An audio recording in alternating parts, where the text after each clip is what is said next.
Hello dear students, मैं doctor Sanjeev बिथरिया आप सभी का स्वागत करता हूं। जैसा कि आपको विदित है, हमारी राजनीति विज्ञान की प्रश्न बैंक की सीरीज चल रही है। आज उसका चौथा अध्याय है। चौथा अध्याय हम आपके सामने लेकर उपस्थित हुए हैं। अध्याय का नाम है सत्ता के वैकल्पिक केंद्र। इससे पहले आप शीत युद्ध से लेकर और तीसरे अध्याय तक एक ध्रुवीय व्यवस्था तक आप आ चुके हैं। आप उन सीरीजों का अध्ययन करें, उनका नोट्स बनाएं और अपनी वार्षिक जो परीक्षा की तैयारी है उसको जारी रखें। आपके अभी घर पर आपके प्री बोर्ड के एग्जाम भी चल रहे हैं, तो आप उनका भी ध्यान रखें। चलो बच्चों, देखते हैं अध्याय चौथा।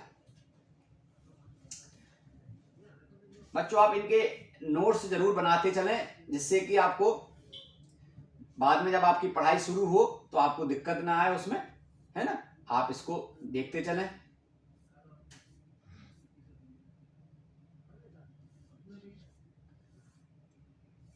ये दो ध्रुवता, तीसरा ये और ये चौथा। सत्ता का वैकल्पिक केंद्र के रूप में बच्चे आज हम इस इकाई को देख रहे हैं। तो सबसे पहले पहला ही प्रश्न है इसमें, मार्शल योजना के तहत यूरोपीय आर्थिक सहयोग संगठन की स्थापना हुई थी। तो इसमें 1978 यूरोपीय संघ बना था। यूरोपीय संघ बना था। इसमें दो का भी ये एक का इसमें आ है 1948 में, और इसमें यूरोपीय संघ बना था 1992 में, दो का दा। तीसरा, यूरोपीय संघ की मुद्रा का नाम क्या है? तो यूरो है बच्चों। यूरोपीय संघ की मुद्रा का नाम यूरो। अभी हम यूरोपीय जब संघ पढ़ेंगे अपन बच्चों, उसमें क्वेश्चन आएगा तो उसमें डिटेल में अपन देख लेंगे उसको। आसियान क्षेत्रीय मंच की स्थापना कब हुई थी? तो ये चौथे का दा 1994 में हुई थी। और ये पांचवा है, खुले द्वार की नीति से उद्भूत था। तो ये बच्चों चीन था। खुले द्वार की नीति से चीन था। सत्ता में देखेंगे आप, तो सत्ता में आसियान की स्थापना 1967 में हुई थी। बिल्कुल साफ सत्य है। ये क्षेत्रीय मंच है और ये आसियान की स्थापना है। ठीक है बच्चों। बांग्लादेश आसियान का सदस्य है। ये बच्चों असत्य है। बांग्लादेश है ही नहीं है, क्योंकि ये पूर्वीय एशियाई देशों का समूह है आसियान, जिसका भी अभी फुल फॉर्म अपन देखेंगे इसका। तीसरा बच्चों, 1991 के बाद भारत ने पूरब की ओर देखो नीति को अपनाया। तो ये तीसरे का भी सत्य है बच्चों। ये हमने लुक ईस्ट की पॉलिसी की ओर ध्यान देना शुरू किया। सार्क संयुक्त राष्ट्र संघ की एक एजेंसी है।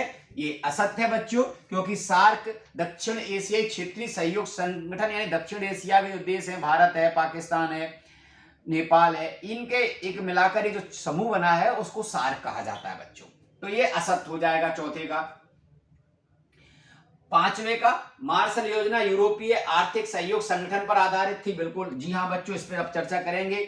मार्शल योजना अमेरिका के विदेश मंत्री ने बनाई थी, उनके नाम पर ये बनी हुई है। और यूरोपीय देशों को समाजवादी अर्थव्यवस्था से बचाने के लिए उन्होंने इस योजना को लागू किया था, इसलिए इसको मार्शल योजना के नाम से जानते हैं, जिसको अभी अपन आगे चर्चा करने वाले हैं इस पर।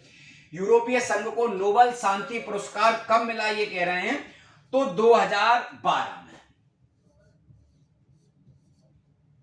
2012 में। ठीक बच्चा। क्रोएशिया यूरोपीय संघ का 28वां बना। क्रोएशिया यूरोपीय संघ का कौन सा काय कौन ना? यूरोपीय संघ का, है ना, लिखा ही है इसमें। यूरोपीय संघ का 28वां सदस्य बना। ठीक। आसियान भारत मुक्त व्यापार व्यवस्था 2010 से लागू हुई। चाउ एन लाई प्रधानमंत्री कहां के थे? चीन के थे भैया। ये चाउ एन लाई है ना, चीन के राष्ट्रपति सी जिनपिंग है। सी जिनपिंग, सी और लगा दो यहां पर, तो सी जिनपिंग हो जाएंगे बच्चों। ये इस तरह से आपने खालिस्तानी भर लिए। अब है एक वाक्य में उत्तर दीजिए। ये बहुत इंपॉर्टेंट है, एक वाक्य में उत्तर दीजिए। तो यूरोप जर्मनी का एकीकरण 1871 में हुआ था बच्चों। जर्मनी एक कई राज्यों में विभक्त एक देश था। और इसको धीरे धीरे जो इसका जो नेतृत्व कर रहा था बच्चों, प्रिसा नामक इनका राज्य था, उसने नेतृत्व किया प्रिसा ने, ठीक है ना। बेवरिया है, सैक्सोनी है, इन सभी राष्ट्रों को मिलाकर जर्मनी का एकीकरण हुआ बच्चों। अब आसियान विजन क्या है बच्चों? आसियान एक तेजी से बढ़ता हुआ क्षेत्रीय संगठन है। आसियान विजन में क्या है? एक क्षेत्र जिसका विजन 2020 में है। क्षेत्र इसका विजन दस्तावेज 2020 है। यूरोपीय देश के झंडे में सितारों की संख्या कितनी है? तो यूरोपीय जो झंडे में जो संख्या है वो 12 है, ठीक, 12। और सॉरी, ये यहां गलत लिख दिया आसियान, ये यहां पे 2020 आएगा बच्चों ये। और ये 2 ध्रुवीयता समाप्त कब हुई थी? 1991 में, जो आपको पिछली इकाइयों में पढ़ा के आए थे कि जब रूस समाजवादी व्यवस्था का जो नेतृत्व करता देश था सोवियत संघ, उसका विघटन 1991 में हो गया था और इस तरह से विश्व में एक ध्रुवीय व्यवस्था कायम हुई अमेरिका के नेतृत्व में। और यूरोपीय झंडे में कितनी संख्या बताई सितारों की? 12 है, क्योंकि 12 की संख्या यूरोप में शुभ मानी जाती है बच्चों। और आसियान सदस्य देशों के नाम लिखिए, तो हम आपको उसमें वैसे भी लिखवाने वाले थे, यहां भी लिखे। थाईलैंड है, इंडोनेशिया है बच्चों, मलेशिया है, म्यांमार है, वियतनाम है, फिलीपींस है, कंबोडिया है और लाओस है। ये इसके सारे सदस्य हैं बच्चों। चलो आइए अब सही जोड़ियां मिलाते हैं अपन। आसियान दक्षिण पूर्वी एशियाई राष्ट्रों का संगठन, ये इसका फुल फॉर्म भी है बच्चों ये। तो इसका ये पहला हो जाएगा, ढाका पहला हो जाएगा सही उसमें, ठीक है, ये हो जाएगा। दूसरा, सिंधु नदी जल समझौता किसके बीच में हुआ? भारत और पाकिस्तान के मध्य में हुआ, ये दूसरा हो जाएगा। माओवादी उथल पुथल से परेशान हो रहा, वो नेपाल रहा है बच्चों, तो इसमें तीसरा आ जाएगा, ये तीसरा आ जाएगा ये, ठीक है। यूरोप में यूरोपीय संघ है, ये चौथा यहां आ जाएगा। परमाणु शक्ति संपन्न देश, इसमें कौन केवल है? चीन है, तो ये 5वां हो जाएगा बच्चों। इस तरह से आपने ये सही जोड़ी भी हल कर ली बच्चों। अब आपके सामने लघुत्तरीय प्रश्न आने वाले हैं, तो लघुत्तरीय प्रश्न हम यहां हल करके लाए हैं, उस पर अपन यहां चर्चा करेंगे। यूरोपीय यूनियन क्या है? ये यूरोपीय यूनियन ये क्षेत्रीय संगठन है बच्चों। ये क्षेत्रीय संगठन अपने क्षेत्र में विशेष उद्देश्यों के लिए बनाए जाते हैं। जब दीर्घ उत्तरीय प्रश्न आएगा तो हम आपको उसमें समझाने वाले हैं। अभी आप इसमें यहां देख लेते हैं यूरोपीय यूनियन क्या है। 1 जनवरी 1957 को, आप ये बच्चों डेट याद रख लेंगे, 1 जनवरी 1957 को रोम इटली की राजधानी है, तो रोम में एक संधि द्वारा यूरोपीय यूनियन का गठन हुआ था। 1 जनवरी 1957 को रोम संधि के अंतर्गत यूरोपीय यूनियन का गठन हुआ बच्चों। यूरोप महाद्वीप के 27 देशों का राजनीतिक एवं आर्थिक संगठन है। अभी संख्या घट बढ़ गई है, अभी आप और क्लियर हो रहा है, अभी घबराए नहीं आपके। इसकी संख्या तो कहीं 28 लिखी मिलेगी, तो आप घबराए नहीं, मैं 28 पर भी चर्चा कर रहा हूं, इसलिए मैंने इसको, वैसे तो क्वेश्चन यही खत्म हो रहा है, लेकिन आप कहते हैं सर क्या पढ़ा के चले गए, हमने तो किताबों में 28 पढ़ रहे हैं। महाद्वीप के 27 देशों का राजनीतिक संगठन है, ये पक्का 27 ही है बच्चों, कंफ्यूज होने की आवश्यकता नहीं है आपको। इस संगठन की स्वयं की एक संसद है बच्चों। यूरोपीय संघ की अपनी एक संसद है, उनकी स्वयं की एक करेंसी है। इस करेंसी को कभी कभी प्रश्न आ सकता है, तो आप ये लिख लो यहां पर, यूरोपीय संघ की करेंसी है या मुद्रा, उसको यूरो बोलते हैं, यूरो, ठीक है, मुद्रा भी है। इससे पहले इस संघ की संख्या 28 थी, मैंने आप क्लियर कर दिया कि जी हां संख्या 28 थी, लेकिन 27 क्यों रह गई? फिर 31 जनवरी 2020 को यूनाइटेड किंगडम यानी कि इंग्लैंड, ब्रिटेन इससे बाहर हो गया है, इसलिए इसकी संख्या 27 रह गई है। इंग्लैंड में लंबे समय से उथल पुथल चल रही थी कि हमें यूरोपीय संघ का सदस्य बने रहना है कि नहीं रहना है, तो इस समस्या का भी उन्होंने समाधान किया, जनमत संग्रह करवाया, और जनमत संग्रह में ब्रिटेन यूरोपीय संघ से बाहर हो गया है बच्चों। चलो आसियान का पूरा नाम लिखिए। तो मैंने क्या कर दिया बच्चों, इसमें आसियान के आपके जो संस्थापक देश थे, कभी वो पूछ लो तो मैंने वो ये भी नाम आपको लिख दिया है। दक्षिण पूर्व एशियाई राष्ट्र संगठन भी लिखते हैं कोई कहीं के दक्षिण पूर्व एशियाई संगठन भी लिख देते हैं। इसका इंग्लिश नाम भी मैंने लिख दिया है, association of south east Asian nation का गठन 1967 में बैंकॉक थाईलैंड की राजधानी बच्चों, बैंकॉक घोषणा से हुआ था। इनके जो देश थे संस्थापक वो 5 थे बच्चों, पहले इंडोनेशिया, फिलीपींस, सिंगापुर और थाईलैंड। ये बच्चे इसके संस्थापक देश थे, बाद में इनकी संख्या बढ़ गई जैसे आपने पढ़ा है। तो ये लेकिन प्रारंभ में इसके 5 ही देश थे। भारत चीन के बीच युद्ध कब हुआ, ये भी बहुत इंपॉर्टेंट प्रश्न है। इसको भी मैं इसमें अगर चाहते तो हम 1962 ही लिख सकते थे, लेकिन मैंने इसमें ये भी लिख दिया है कि इनके पीछे रीजन क्या था। तो भारत और चीन के बीच 1962 में युद्ध हुआ। यह युद्ध अरुणाचल प्रदेश के कुछ इलाकों और लद्दाख के अक्साई चीन क्षेत्र को लेकर हुआ। चीन आए दिन इन पर अपना दावा ठोकता रहता है। चीन एक बहुत ही साम्राज्यवादी देश है। वो अपने पड़ोसियों पर, उसकी जमीन पर अशांति रखने पर उसकी बहुत नजर है। भारत से ही नहीं, उसके बांग्लादेश से, उसके पाकिस्तान से संबंध बीच में बहुत खराब रहे। फिर पाकिस्तान में उसकी पिटलगू सरकार, माओवादी सरकार बन गई, तो उन्होंने उनके प्रभाव में आकर और उन्होंने चीन को बहुत सारी सुविधाएं देने की कोशिश की। लेकिन अब उनको फिर लगने लगा कि चीन हमारी जमीन को छू रहा है। श्रीलंका से उनकी डायरेक्ट सीमाएं नहीं लगती, तो श्रीलंका को बहुत सारा ऋण देकर अपने गिरफ्त में ले लिया। ऐसे वो यही करता है, साम्राज्यवादी और देशों को अपने प्रभाव में रखकर उनका शोषण करना, ये उसकी पॉलिसी रही है बच्चों। अगला है ओपन डोर की नीति क्या है, खुले द्वार की नीति जिसको कहते हैं। ओपन डोर नीति यानी खुले द्वार की नीति 1978 में डेंग साओपेंग जो चीनी नेता थे उन्होंने शुरू की थी बच्चों। क्या की थी उन्होंने? इस आर्थिक सुधारों के अंतर्गत उन्होंने क्या किया, विदेशी पूंजी और प्रौद्योगिकी के निवेश से उच्चतर उत्पादकता को प्राप्त किया जाए, बाजार मूलक अर्थव्यवस्था अपनाने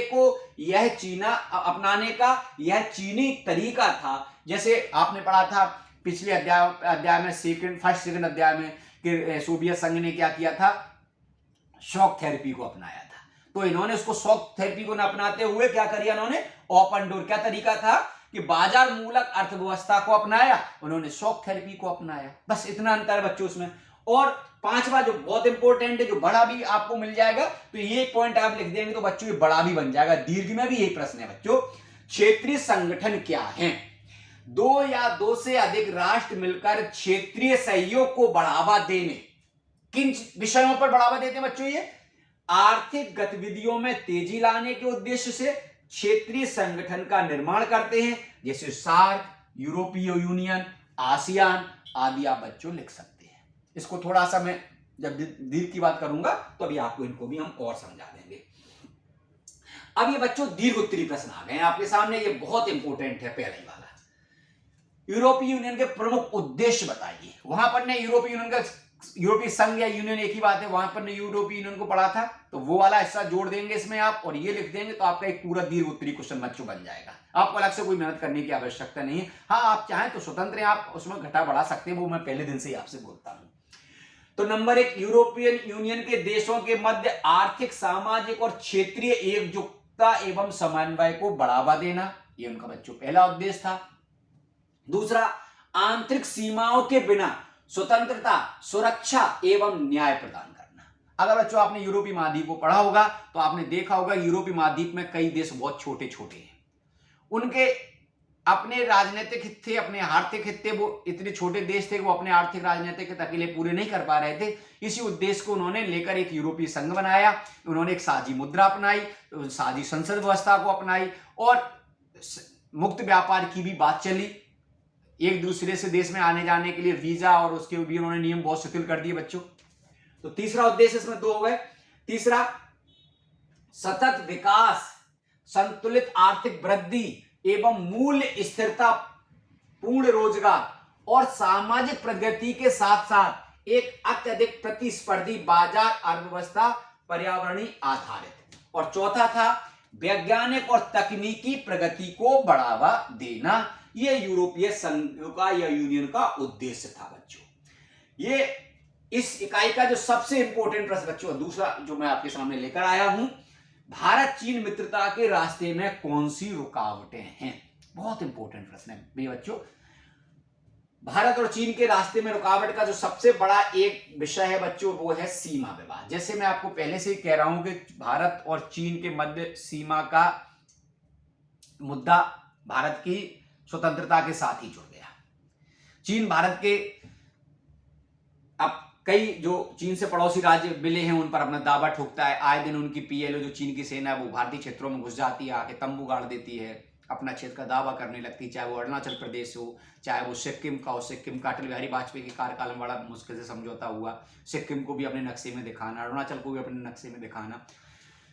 चीन ने पाकिस्तान, भारत के युद्ध के बाद पाकिस्तान ने कश्मीर वाले हिस्से में जो कब्जा किया, पाकिस्तान ने वो चीन को दे दिया। चीन की सामरिक स्थिति और अच्छी ज्यादा हो गई, भारत इसका विरोध करता है। जो वन बेल्ट वन पॉलिसी भी बात करूंगा, उस पर दिक्कत खड़ी हो रही है भारत के साथ। ये बहुत सारी ऐसी समस्याएं थी। तो चीन एक साम्राज्यवादी देश है और दूसरों की सीमाओं पर, क्षेत्रों पर, भौगोलिक क्षेत्रों पर उसकी नजर बनी रहती है। किसी तरह से हम किसी भी तरीके से हिंद महासागर में, प्रशांत महासागर में जहां देखो जहां वहां चीन की समस्या, वो चीन अपना दावा ठोकता फिरता रहता है।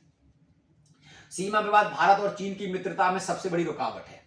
चीन द्वारा दूसरे की जमीन हड़पने की सोच इस विवाद को और बढ़ा देता है। अरुणाचल प्रदेश, सिक्किम, डोकलाम आदि इसके उदाहरण। तिब्बत एक बहुत बड़ा उदाहरण है बच्चों। तिब्बत एक स्वायत्तता प्राप्त एक देश था। तिब्बत में जबरदस्ती अधिकार कर लेना। तिब्बत के धार्मिक नेता दलाई लामा भारत में आकर शरण लिए हुए, शिमला में, हिमाचल प्रदेश में रुके हुए हैं।